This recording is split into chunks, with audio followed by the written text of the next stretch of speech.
entriamo nel vivo di questo progetto di coinvolgimento dei giovani nell'e-participation con un giovane, innanzitutto, della Facoltà di Scienze Politiche a Padova, che si occupa di questa associazione, se associazione si può chiamare, o di questo blog, chiamiamolo così, di questo strumento di participation da parte vostra, che si chiama Come to Discuss. Vieni per discutere, a parlare.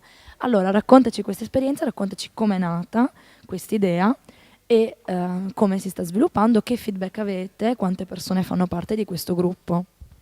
Allora, Come to Discuss si è sviluppato principalmente al primo anno di università. Diciamo che è nato assieme a degli amici, dei compagni di corso che hanno trovato stimolo nella partecipazione e anche nella discussione sui temi più comuni che interessano la gente in tutti i campi a 360 gradi, che va sia dal sociale al politico, anche al solidale, e tutte queste tematiche abbiamo cercato di raggrupparle in un sito attraverso sia il nostro contributo, quindi scrivendo articoli, pubblicando ricerche o cose di questo genere, ma anche tentando di chiamare a sé principalmente e soprattutto i giovani primo, e anche la cittadinanza in generale, quindi la società civile.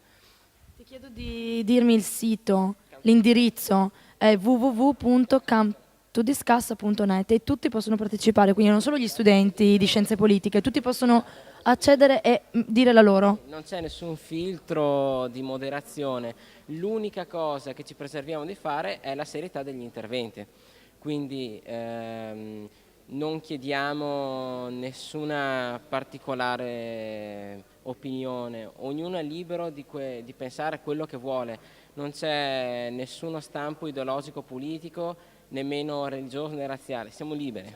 Ma senti, mi fai un esempio concreto di un argomento di cui vi state occupando? Comunque, ad esempio, un argomento che ha suscitato vivo interesse o sul quale avete ricevuto molti commenti, molti interventi, un qualcosa che riguarda da vicino, suppongo, principalmente i giovani. Beh, allora in sostanza uno degli argomenti più vivi che ha suscitato più interesse è stata sicuramente anche il famoso caso della Reggiani, no? Che è stata uccisa, insomma, in questa maniera pare barbara, da un extracomunitario. Un caso di cronaca. Cronaca nera, purtroppo.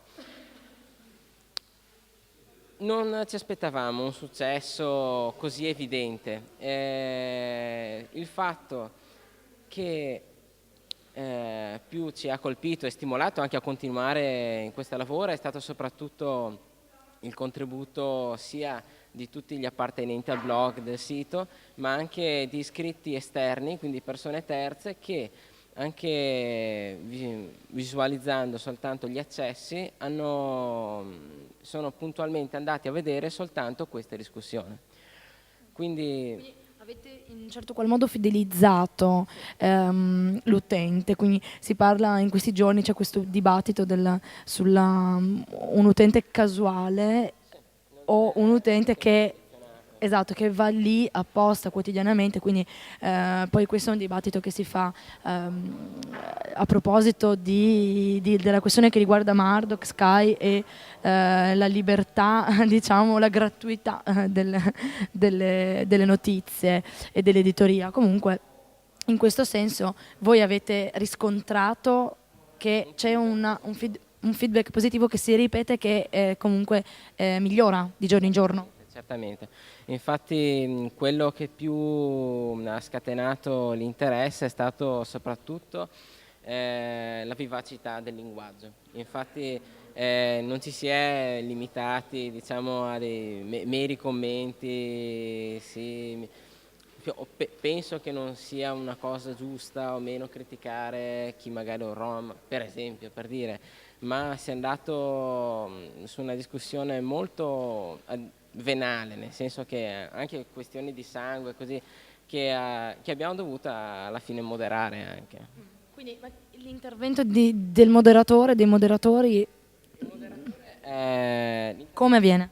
È molto limitato, nel senso che Ma chi lo fa? Tu e chi ha organizzato? Sì. gli organizzatori, nel senso, Quanti sono questi organizzatori del blog? circa adesso siamo 12.